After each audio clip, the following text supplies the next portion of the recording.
Hi everyone, welcome back to Momentum, the podcast where we sit down with interesting and successful community members in order to have conversations that will inspire and empower the next generation of our community's leaders. I'm your host, Victor Braca, and this week I had the privilege of sitting down with Alan Shamah. Alan worked at his family's apparel company for 30 years and then ended that company to start e.l.f. Cosmetics with his son Joey. Alan and Joey had a successful exit and the company is now worth $12 billion. Alan has a seat on the board of Yeshiva Flatbush. He's very involved with High Lifeline, the SEA, and many other community organizations. Listen to the full episode to hear Alan's advice on following your passion, building a multi-billion-dollar company with his son, and much more. Enjoy.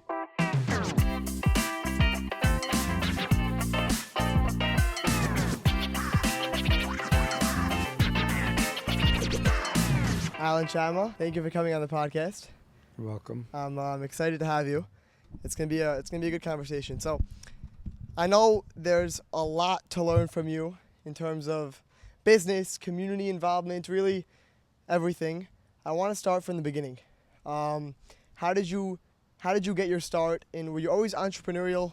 Were you always business minded? No, it sort of all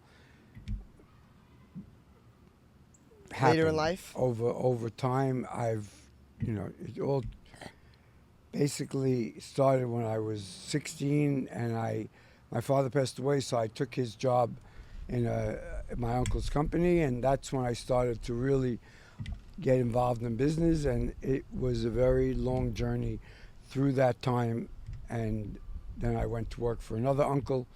Through that, I had my own business for a short time. Sure. But I picked it all up basically not knowing anything, just trying to understand what I can do and how I could make it somewhat of a success. And it was basically basic training, experience on hand in the job market, in the career market, learning and adapting and getting experience that way. Very cool. So you trained on the job, pretty much. Correct. Nice. So your first job, when you went to work for your uncle, what industry was that in? It was in servicing. He serviced retail stores for supplies like paper bags and all different types of supplies that retail stores need. Got it. And you, did you rise up the ranks? No, I did a very bad job. I was a terrible employee. It was my first real gig, and I did not care for it. And you were 16. I was, but Right. it's not an excuse. It was Right. just not.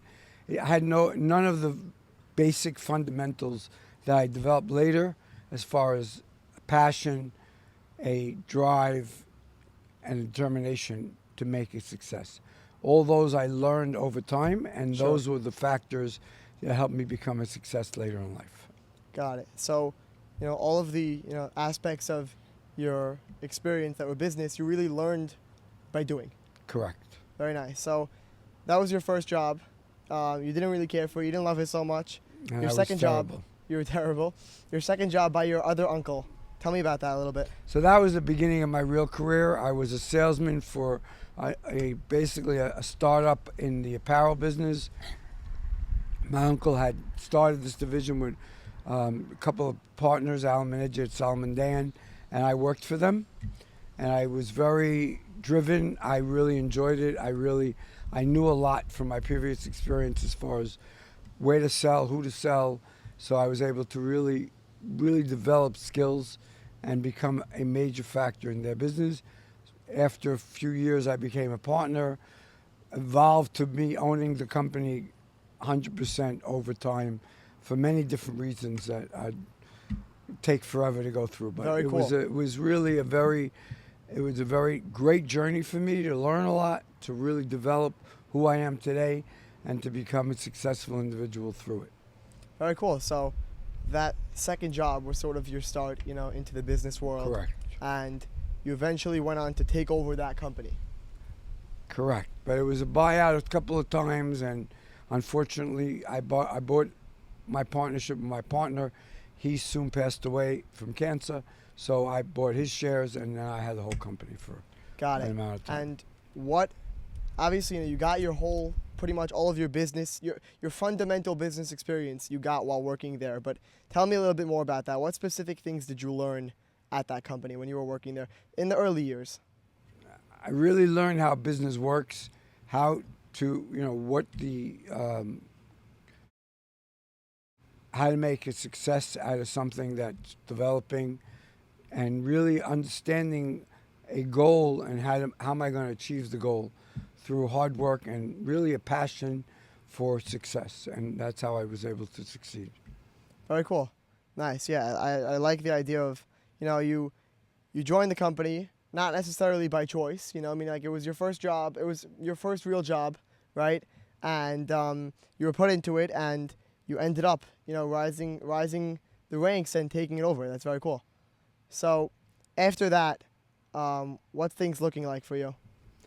So the company was doing well. It was, I was running it, had offices in the Far East, my own offices, and in Turkey, and we really were doing a lot of private label business with Target, and it was pretty much growing. It was very successful, and then Target's changed. That was my most of my business. Target was your main client, right? And it got a little difficult because they had these different initiatives that were difficult to really do with the profit. So my son had joined my company, and we developed a cosmetic company called e.l.f.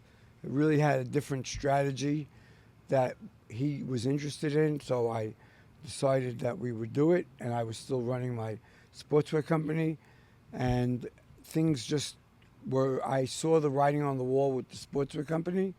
Although e.l.f. was a very, very small business, tiny, and I didn't really see the future in that either. So it was a very difficult time in my career, but I decided to close my Justin Allen apparel company and see what I was going to do. I really didn't have the vision that e.l.f. was going to become a $12 billion company it is today. Wow. But that's because we were able to really understand, and what I call the key to a successful business, to be able to pivot.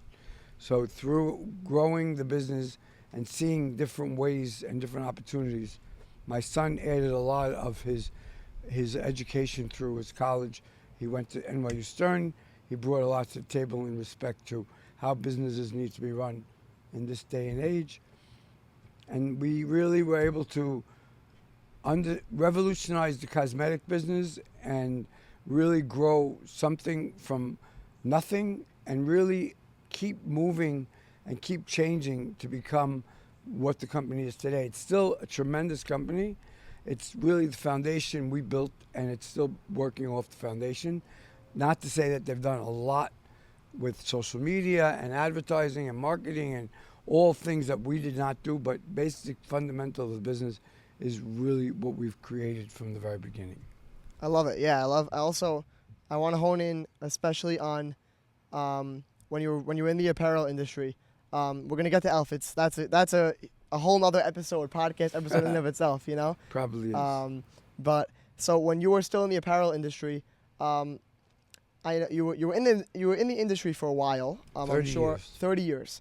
That's pretty much your entire middle age, right? Correct. So you raised your kids while you were working in that industry, and that was comfortable and safe for you. How was the transition from closing that down? It must have been a little nerve-wracking. It was a very difficult time in my life. I've had a few challenges, physical and financial. This was definitely top of the list, probably, and it took, I would say, a couple of years of a lot of sleepless nights, not knowing what I was going to do or how I was going to do it. I really had I went through different opportunities that were out there that I may exercise, working for people, being a salesman, all different avenues that I was really very, very seriously thinking of pursuing. How old are you at this point? 40s? 50. 50. So that's got to be nerve-wracking, at that point. Maybe, yeah, I would say 50.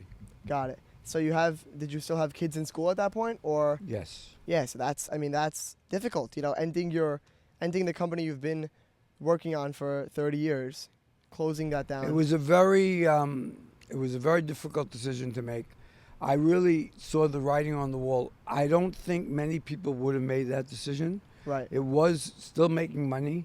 It was still surviving, but I saw that without my overhead and with the amount of volume that I needed to do to cover all the different elements, I saw that within a year or two, based on the track that it was on, it was inevitable. So I did it before it had to be done, Right. which was very nervy because I didn't have anything to go to, but I saw that it was inevitable, and I was keen enough to realize that it was the right move. Right. So you took that leap, you took that risk in closing that down, right? And then between closing that apparel company down and e.l.f. Starting to pick up, how much time was there in between those? I would say at least a year, maybe two. So it's a year or two of sort of, you're in this little bit of a limbo, right? In between positions, in between companies. Right. And how are you feeling at that point? You're difficult. It was a lot of anxiety, and it was just, you'd wake up in the middle of most nights, you'd go to sleep, wake up soaked in sweat from the anxiety that was going through your mind. It was a very difficult time, but I could tell you, every difficult challenge that I had, I learned a tremendous lesson, and to this day, those lessons are what runs my life. What are some of the lessons you learned during that period that dictate how you carry yourself, how you control your business now? So in hindsight of that particular time, it's really having confidence in your ability. Yeah. If you have self-confidence, I knew that it would be a setback, but I felt I had the ability, whatever I was going to do and work for whoever I was going to work for, or whatever opportunity was going to be in front of me, I was going to be passionate about it. I was going to put my heart and soul in it, and I knew that I could make it a success. I had the confidence, although the business was that I basically, you could say that it failed. It didn't actually ever fail, but it was on that track. I recognized the fact that I still had what it took to make a success. I could have possibly turned it around. There was different avenues I was looking at, branding, licenses, which I actually took. And then I said, I'm really done with this industry. I'd like to find something new. And I had the confidence in my own ability to make a success, not knowing what e.l.f. was going to become, but just in the ability of whatever road I decided to take. Right. You had that self-confidence, even though the business was, so to speak, on a decline, right? The company was on a decline. You looked back and you realized that you really built it up, for 3 decades. And if you really put in the effort, you would have been able to keep it going, but you decided, it's time to move on. Basically, yes. I mean, it wasn't as simple as it sounds. It was right. a very Quick traumatic 20-second summary, right? Right. It was a very difficult decision to make, but that's the one I wanted to make, and I made it because it was the right thing. So you team up with your son, so to speak.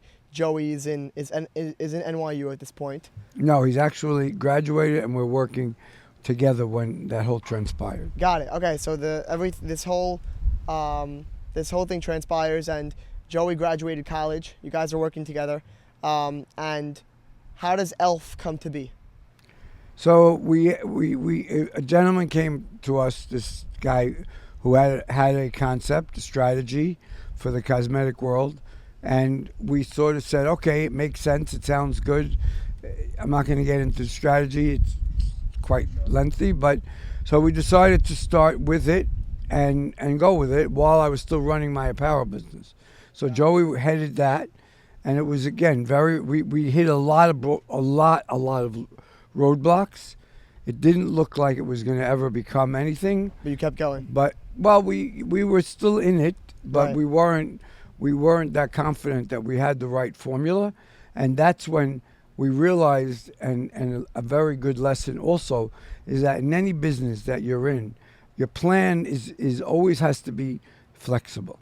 You have to look at what's out there and see what opportunities will bring and what opportunities do not become reality, and pivot so that you can move and groove to make something out of nothing. And if you're not going to be that flexible or that understanding that things change or not everything works out to where you planned it, then it's going to be hard for you to be successful. We've used that strategy with our current cosmetic business that's very successful, with all our businesses. See where we're going and decide where it's going to take us and go for the ride and do it with success. For sure. No, it sounds like you guys were very intentional about the actions you took, and the strategy that you laid out. Not always intentional. We understood, we recognized opportunities. For sure. And we decided to take them and make them work. But we kept changing, and sometimes we had to change in order to make it the right way. It wasn't always, many times it wasn't the way that you had envisioned it or how you planned it. Like you said, pivoting. Right. So, so somebody approaches you, with an idea, a concept for the cosmetic industry, and were you guys in, right off the bat? Were you obviously? We talked about it. You knew the gentleman said, beforehand. It made sense, and we decided to try it. And again, it went through a lot of changes and developing and process and roadblocks at the very beginning, and it had a lot of challenges that we had to overcome and keep moving it until it got to its sweet spot. For sure. Okay, so tell me a little bit about growth at e.l.f. Tell me some stories, or just tell me a little bit about your experience. Working with your son. Working with our son, which was. I want to hear about that. It's a very, we definitely complement each other. It's not always a piece of cake, but it's something that I am very thankful for. I hope that everyone could have that experience, because you really spend a lot of time at work, obviously, and to do it with your son, it's really a gift. For sure. My other son became a doctor, and my daughter's a teacher, so they weren't in the business world, so they did not come into the businesses, but it was a great experience. It continues to be a great experience, and I'm very thankful, like I said, for that time. He brought, we had a lot of yin and yang strengths and weaknesses. He brought the new way to do business based on his education, website, media, PR. I knew that at the end of the day, we have to make money, margins. So the two complemented each other through the growth of e.l.f. And then he brought to the table something that I had no knowledge of when it came to, as we grew exponentially, and we started entertaining selling part of the company to private equity, which was a great way to take some money off the table. It wasn't anything that, there was a lot of acquisitions that were being made mostly strategic. Liam Fung was buying a lot of the Syrian companies up for multiples, but mostly strategic companies. They were all like handbag companies that they were complementing pajama companies. This was a whole different venue. It was a private equity firm that was a whole different strategy that we learned a lot from. And then we ended up selling to another private equity firm. Interesting. So this is how long into the process of e.l.f.? e.l.f. started 21 years ago. I would say, I'm not good with dates. Yeah, so, okay, started 2003. 2004. And I think we sold the first time maybe 2008. I'm not even sure. Okay, fine. But 2 years and 18 months later, we sold the most of the company to TPG, which was another private equity. They took out TSG, which was our minor partner, and they bought 80% or 70% of the company. Got it. So you mentioned earlier when you were talking about how you were working in the apparel industry, they had a pretty good relationship with Target. So did that play into growth at e.l.f.? I would say no and yes. So we approached Target, and I knew how, because of my experience and knowledge, it helped, but they were not interested. And then we like I said, we created the business backwards or differently. So we created a website It became very successful.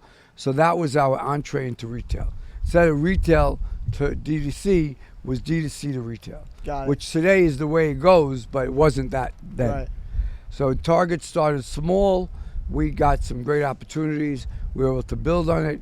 And through my experience and knowledge of Target, not my relationships, but my understanding of how they do business, it was helping to know how to develop the business to become a very successful business with Target over the period of time.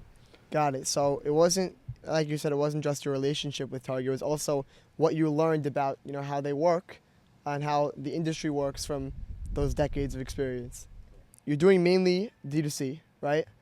And at what point did you make that transition into retail with e.l.f? Over time, but the D2C became, we tried to do retail to a very limited success, mostly small retailers.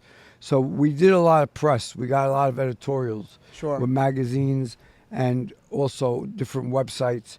So Glamour Magazine, the famous story, the Glamour Magazine came over to Joey, said, okay, we're going to put your lip gloss pen against Stillis pen or whatever it was at the time, but we have to put in the back who you sell to. So Joey looked at me, I looked at him, I said, Jack's 99-cent store on 32nd Street, I don't think that's going to crack it. Right. So he came up with the idea, what if we made our website, which we already created, a D2C, a website that could do commerce. Got it. We did not have it. So he That's said, when that started. We called Blue Switch, which was our web provider, and we said, could we turn it into a .com? He said, sure. So we turned it into a .com, we called Glamour and said, yeah, they can buy it on www.e.l.f.com. So I said, fine. So we put it in. The same week that the magazine hit the stands, we got a placement in Daily Candy. Daily Candy was a daily daily newsletter that went out to on the internet to like hundreds of thousands of subscribers. And what they did on their Daily Candy subscription is they told you about all different things, like different ways to do your hair, different places to buy certain product. They're all different. It's a cosmetics newsletter. Not only cosmetics, all different. Got it. It was a very lifestyle. It was a lifestyle. Right. And one day, that week, they mentioned e.l.f. and they put our website, and we had like 300 orders. That was organic. So meaning that you didn't no, solicit we did that? not. Nope. Interesting. Well, we had a PR firm that Right. solicited all different media venues. Right. Whether it was Daily Candy, whether it was magazine, whether it was newspaper, whether it was, editorials on TV. And that gave you that boost. Yes. That gave us an impetus to understand that there was a business here. And that sort of was the Interesting. beginning. And then So that led to developing the website successfully, which led us to retail. Got it. So you started in D2C. You had that sort of proof of concept with that mini explosion, so to speak, with that publicity, and you went into retail. How was that transition? I'm sure you're experienced in that, right? I'm experienced, but this is a different animal. In apparel, every season is a new horizon. Right. You have to show them your styles. You have to pitch them, and you have to get some orders. And then the fall comes around, you got to do it all over again. This is a planogram business. It's a whole different world. When you get to that level, we didn't start in planograms with a lot of retailers. We started with opportunistic holiday packaging and things that we did. And then we developed and get some space on the wall, so to speak. And that you get every week, you get your orders based on traffic and sales. So it's a whole different way of doing business. You had to really adapt and learn. How to plan, how to project purchasing. It was a whole different way of doing apparel business. What's a planogram? Planogram is the wall. When you go into a store and you go into Target and you go into the cosmetic department, you'll see they'll have e.l.f., Maybelline, CoverGirl. It's a wall or a gondola with product that is there year in and year out. I mean, they have seasonal and they have their basics. And that's basically the way the floor is set. So you were used to the apparel industry. Think of it in and out. A simple way is think of it as cereal in a supermarket. right? You go into a supermarket, you see Crispecks, Cheerios. It's always there. It's always there. Same thing. So you walk Right. into Target, you want to buy a Maybelline mascara, you go to the Maybelline sign, you see the mascara, year in and year out. And then they'll put their fashion colors and they'll do some in and outs, but for the most part, a lot of it stays the same. So, what are you up to right now? So there was again another downtime when I sold and I'm financially stable, but I'm a very active individual. I need to be motivated. I needed to do things. I had nothing really to do. Right. I don't love to travel as much. I like to travel, but not that much. And I like to have a motivative life where Yeah. you go to work and you're working towards goals, something. and it becomes so. We got an opportunity to go into the fitness business with some of our associates. We went into we have a yoga business and a small fitness business called Gaiam, Spry. We have Reebok. We have licenses. That's pretty successful at the retail level. And then we ended up going back in the cosmetic business 5 years ago. We took on a partner, Victor and Ralph Azrak, and we're now running both the fitness business, headwear business, and a cosmetic business. Very nice. Very cool. Okay. I like the. But completely different than e.l.f. It's a prestige business, marketing totally different product, different focus, again, pivoted a lot to make it where it is today and continually evolve it. For sure. Love it. So, I know you're very involved in community organizations. And I want to hear a little bit about that aspect. So, shifting away from business for a second, why are you so involved? Because I feel I am so committed to our community and the Jewish world and the world as a whole. I think everybody has an obligation to do something beyond their norm.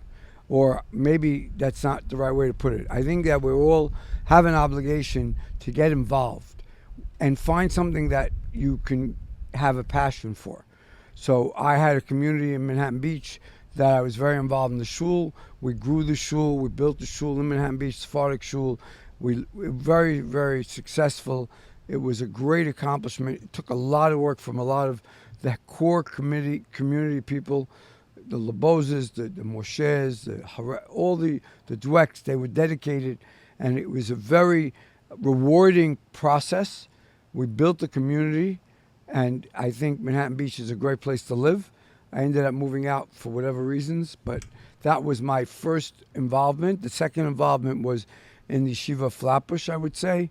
Again, I think that the community, the members of our community have a lot to give back, and without them, all the beautiful and great organizations we have cannot be successful. Unfortunately, it's the 80-20 rule.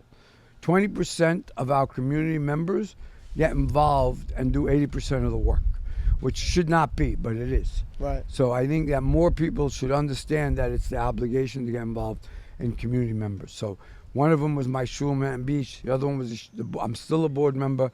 I was the treasurer for 6 years at the Yeshiva Flatbush. Still very involved. I'm involved with the SCA. I'm involved with High Lifeline. Me and my friend Abi Maller, along with a couple of Ashkenazim, started a fundraiser event that's going to happen in a couple of weeks called Bike for Chai. We started it 15 years ago this year. We started with 37 riders. Wow. And we grew it from a $250,000 raise. It raised almost $14 million last year. Wow. So those are the accomplishments that you can have if you put your work or you put your effort. And those are the things you can be proud of, and not rely on other people, because you can't rely on other people to do what you need to do. And High Lifeline is a great organization because I had cancer, I know it definitely, when they tell you, doctor walks into office and tells you your child has cancer, the whole world blows up. High Lifeline puts it all together and gets you through it. All the organizations, SAFE, B'Kol Cholim, I mean, I'm not involved in these, but everybody should be there for these organizations, to be committed to them, to make them sima. I mean, there's a million of them. And the only reason why we're such a great community is because we have enough people, not enough, but enough people to make these organizations what they are. But if everyone sat back and sat home and let him do it, it's the wrong attitude. I like that for sure. And staying on that topic of community for a second, how much do you attribute your success and your building up of your experience to our community's network?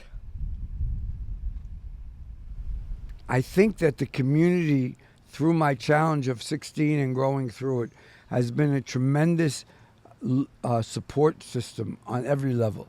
Because I think that when you know that when you're ready, when you have a difficult time, that the community's there for you.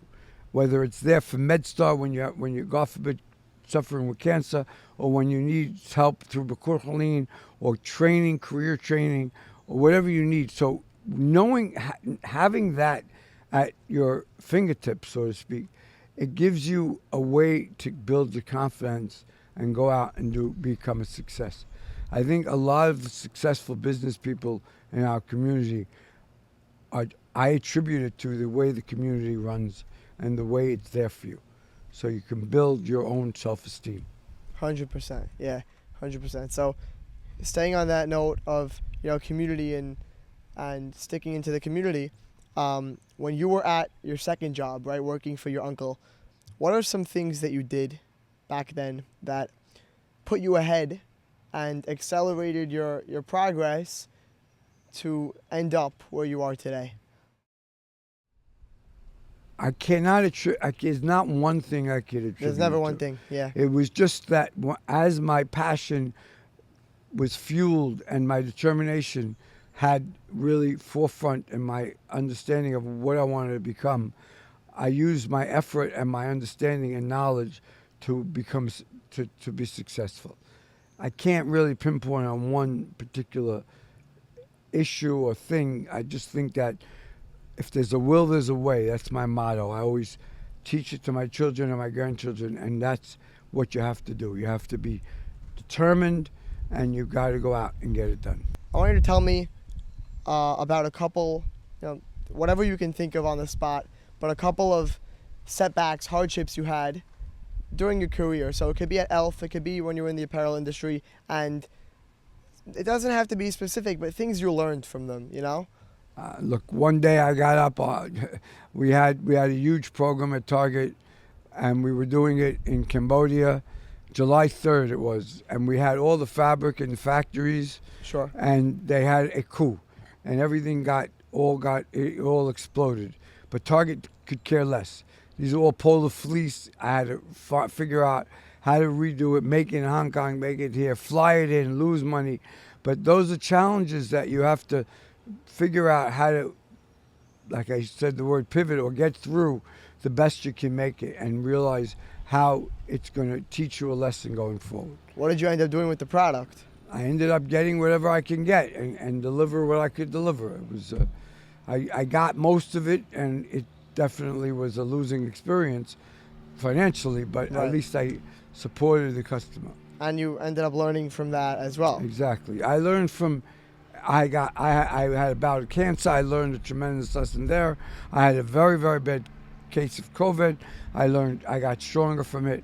Every challenge, hurdle I have gotten through, I've been able to become a stronger individual from it. And these health experiences that you've dealt with, how have they changed your outlook on, money, success, life, your family? Appreciation is the key word.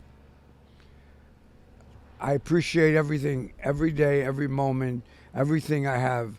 All the difficulties, they're there to give you, to learn from, and to give you appreciation when you get through them, or when you don't have them, or how they transition into a positive. So it's all about appreciation. That's the key to my life. And I'm sure that comes out, when you're working in business as well. I try to understand everybody that works with me and appreciate them for who they are and what they contribute, and respect and give them the understanding that I am with them and we're working together, and appreciate what they bring to the table. For sure. So throughout your career, you have a ton of experience, and you've worked with a lot of people. I want to ask you let's say from a hiring standpoint, you're looking at a potential job candidate, maybe a recent graduate of college. So figure, 22 years old.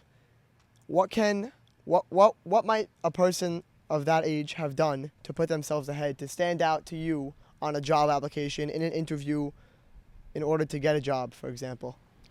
So I look at the person's personality, and I want to see a fire in their ability to come across to me what they want to do and how they want to do it. So I try to give them examples of situations that they're going to be in through their job that I'm interviewing, Sure. and seeing how they react. And again, I don't expect the right answer because they're learning. But I expect and they can question my request and get some more information. Then I see them being very intuitive and understanding that they don't have the answer, but they're willing to learn and get the answer. So it's all about, I always tell somebody, when you come to me with a problem, I want a solution. I want what you think we should do to get past this. I like that mindset. And that's what I look for when I'm interviewing people.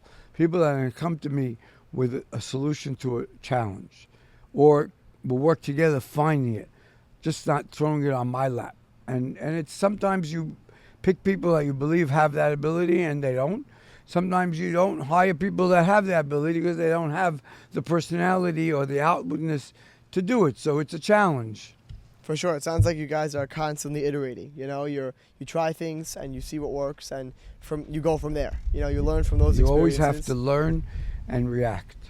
And a lot of the aspect is also, a big aspect is learning on the job, I'm sure, too. Just like you did. I am a very big advocate. I look at these very, very successful people, and everybody knows them. You talk about Steve Jobs, Bill Gates, you're talking about people that are very, very successful. I know I'm using the magnitude of but it's a matter of learning and adapting and getting through it and getting to where you need to get to and figuring out how to do that. And that really, you can get a lot of tools through education, but when you're in the job experience is your real test to put those tools to work. For sure. So you were running a company for 30 years, and then you sort of, you ended that and you went on to found another company, right? I want to ask, on that note, what do you say to somebody who's maybe a little late in life, maybe in their middle age, relatively late business-wise, career-wise, right? So maybe high 30s, 40s, 50s, and they've been in a certain career for their entire working life, and they're looking for a fresh start on an entrepreneurial level. What do you say to somebody like that who's maybe scared to assume that risk? I say to them that if it's your passion, and you and it may not be what you really end up doing, because we don't know what road they're gonna take. My advice is do it, because if you don't do it, you're gonna regret it. And I do believe that, I don't care how old you are. I started this, I'm 69 years old. We started this new cosmetic business when I was 65 years old. Wow. So yes, I had a big tool chest. I was financially stable. So I had a lot of great things going for me. I don't say no. But I am not afraid, and I'm hoping to do another business in my next decade. Age does not should not scare anybody. It's the ability to understand and to have the passion and to really have the dedication to get it done. And challenges are going to be in front of you, and you got to work towards getting through those challenges. And if you have that keen sense and you use your ability, you'll be a success in anything you do at any age that you do it. I love it, yeah. And it sounds like you're enjoying, working. And tremendously. You're finding fulfillment in it. Huge. Yeah, I love that. And I can imagine you're a big advocate of, getting an early start, whether it be doing things to put yourself ahead in high school, right, or jumping around to different industries, different businesses, internships when you're in high school, college, in order to, get a taste of what you might enjoy. And from there, once you start your working life, then you can already have that base, that experience to bounce off of. Right. So today's landscape is completely different than when I started. There's a whole different world of opportunities with technology and different ways to do marketing. So you really have to understand the landscape that you're going to pick. So that's where education comes in. I wasn't always a college education advocate, although my kids all went to college, and my son became a doctor, one of them. So, but when you want to decide your career, you really need to understand the landscape because it's changed so much. When I was growing up, it was you go into your father's business, you go either in the apparel business or in electronic business, retail, wholesale. Those were the parameters. Those parameters don't exist anymore.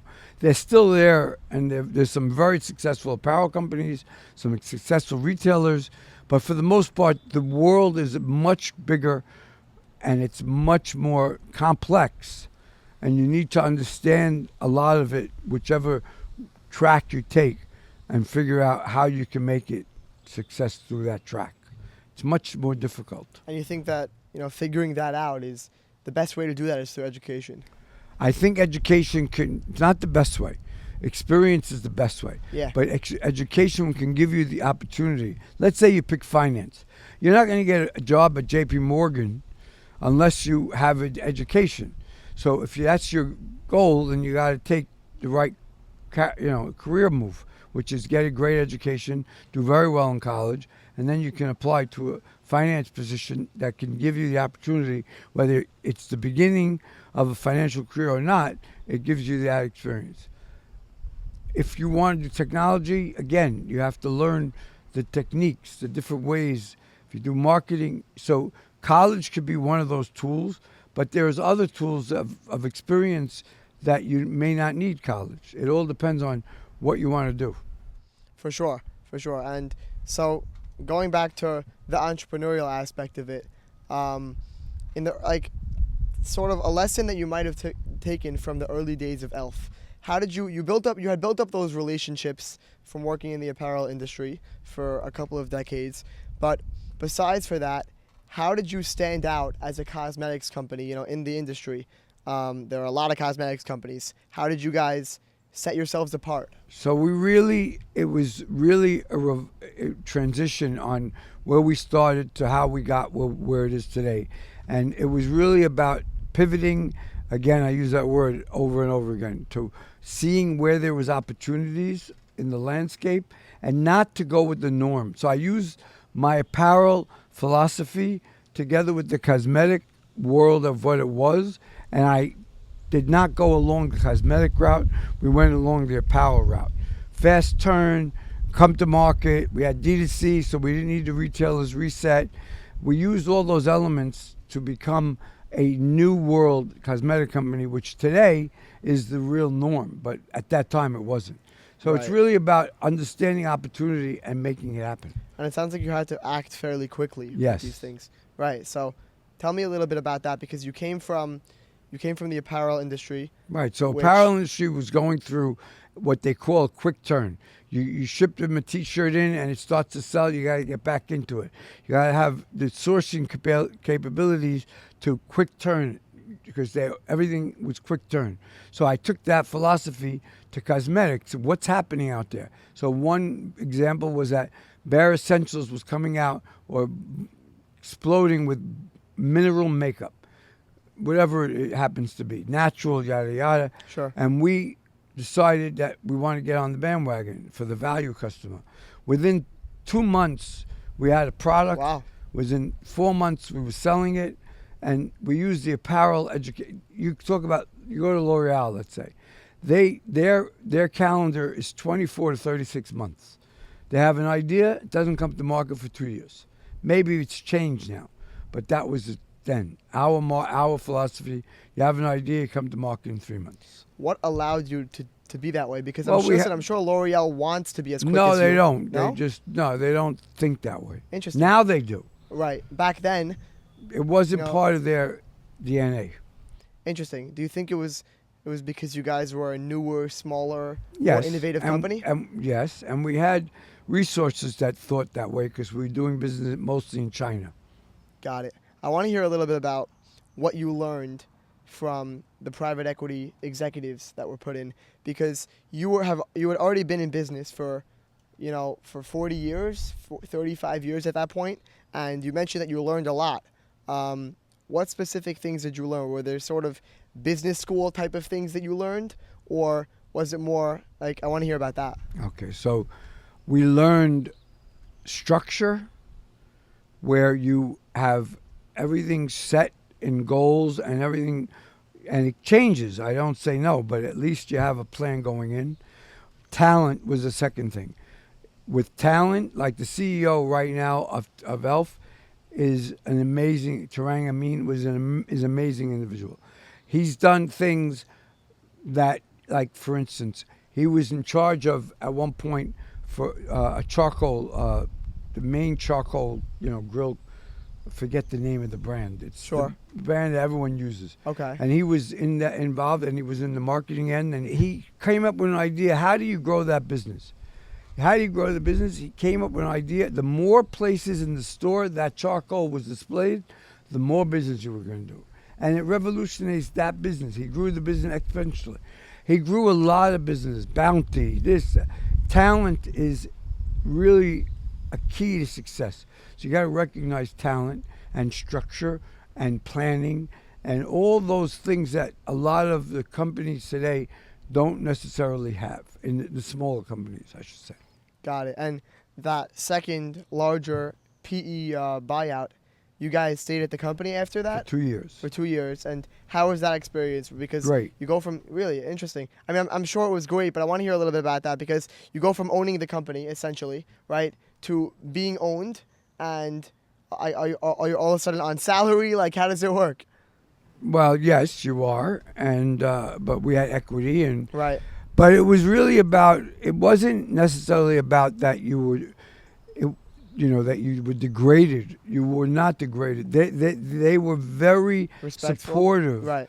of our input. I like that. We were board members. We were very involved with the major decisions that were made. We respected them. They respected us. So it was about a team. They had a slogan: "One dream, one team."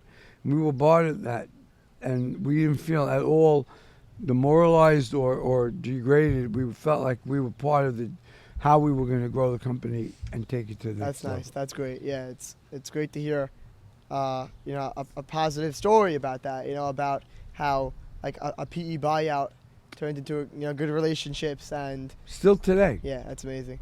So, They had a 20-year anniversary of e.l.f. where they rang the bell on the New York Stock Exchange again. Cool. We went public 4 or 5 years ago. We were invited. We were treated as one of the owners or the founders. All Tarang's interviews, he always touts the Shamahs, their philosophy. They brought the company. He wrote me an email that because I complimented on last quarter or the quarter before. He wrote me an email that the tree is only as strong as the roots, and the roots are something that you put in place. So it's very rewarding when you see a company so successful. That's very nice. Yeah. And are you guys no longer involved directly with the company, right? Not at all. Got it. But obviously, you're keeping up with it in the news, the stock Yeah, price. we are, but And you're right. You're in the loop about that. Got it. Cool. So, I want to shift gears a little bit towards the younger generation. What do you say to somebody who just graduated college, who feels pressured to join, let's say, the family business or a specific industry that they might not want to join because of the money? I say don't do it. Don't do it. I was forced to do it when I was 16. I had my last semester of high school. I did it in high school, and it wasn't my choice. It wasn't my passion. I did not do it well. I got a bad reputation from it. It was really something that was a very good learning time for me, but I would not tell anyone to do something that they don't have a fire in their belly for. Interesting. You could take it, by the No, way. it's all right. Interesting. Okay. I like that advice. It could be a little nerve-wracking for somebody who's just beginning their working life, to follow it. But I think it's part of the entrepreneurial mindset. You take that risk and you chase what you want to do and you put your all into it, like you Right. said. You have to have the confidence, the self-esteem, and the real passion for what you're going to do, and understand that you're going to go up against challenges, and it's not easy. But there's a great book that I think everybody should read, and I'm not a reader, but this Malcolm Gladwell wrote a book called The Outlier. Yeah, it's great. And it really teaches you that you think that the Beatles were a success. Well, the Beatles, and they weren't. They spent many years in German pubs singing before they were able to become a success.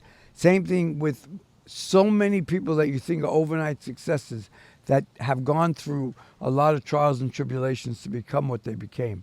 And that's what gives you the strength. But you have to have the passion. I love it. Yeah, the passion is a big thing, and you could see that coming through, from your history as your working history. That's amazing. So, going, a thought about your entire career trajectory. Looking back, what was your momentum moment, right? What was the moment where you saw what you were doing, how business was going, and you realized you were doing something right, and you had to continue. You realized that what you were doing caught on, it was building up momentum, and you were ready to scale it up. So I'm going to go back to when I started with Parthenon Sportswear, Justin Allen, because that's when I was lost. I was really didn't know what I wanted to do. I had a girlfriend. I wanted to get married, and I had no real clear path on how I was going to financially support myself.